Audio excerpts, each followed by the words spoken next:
আচ্ছা, তো তাহলে আমরা বুঝলাম যে আকীদার লাভের দিকটা আমরা বুঝলাম, এবং এই আকীদাটা যে মানুষ কোরআনে কারিমে আল্লাহ পাক রব্বুল আলামিন ইরশাদ করেছেন, মান আমিলা সালিহাম মিন যাকারিন আও উনসা ওয়া হুয়া মুমিন ফালানুহয়িয়ান্নাহু হায়াতান তাইয়্যিবা। সত্যিকারের আকীদা, সঠিক বিশ্বাসী শুধুমাত্র একজন মানুষের আখিরাতে এবং দুনিয়াতে শান্তির নিশ্চয়তা দেয়। দুনিয়া এবং আখিরাত সব জায়গাতে শান্তির নিশ্চয়তা দেয়। আচ্ছা, ঠিক আছে, এরপরে চলেন আমরা যে বিষয়টা এরপরে আমরা বলছি যে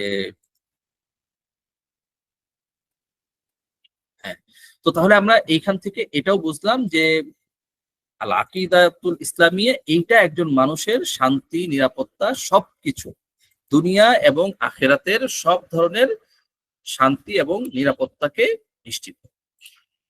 চলে এরপরে আমরা দেখি আত-তাসাদ্দি লিশ-শুবহাত ওয়াল ইনহিরাফাতিল ফিকরিয়্যা।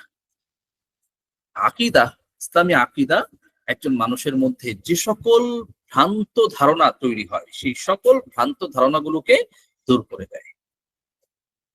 ইসলাহুল মুজতামা ওয়া বিনাউল হাদারা, একটা সমাজ গঠন, একটা সভ্যতার বিনির্মাণ।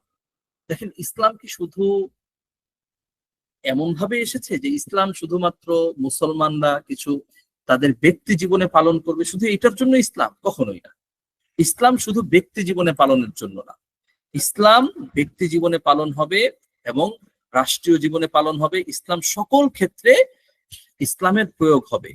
এটাই হলো মানে ইসলামের মানে যেটা ইসলাম চায়, ইসলাম যেমন জীবন চায় সেই জীবনটা হলো এইটা।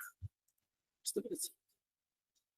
তো এই জন্য আমরা চেষ্টা করতে হবে আমাদেরকে যে আমরা যেন আমাদের জীবনের মধ্যে সব জায়গাতে যেন ইসলামটাকে সকল ক্ষেত্রে প্রয়োগ ঘটাতে পারি। বুঝতে পেরেছেন? আচ্ছা, এরপরে চলেন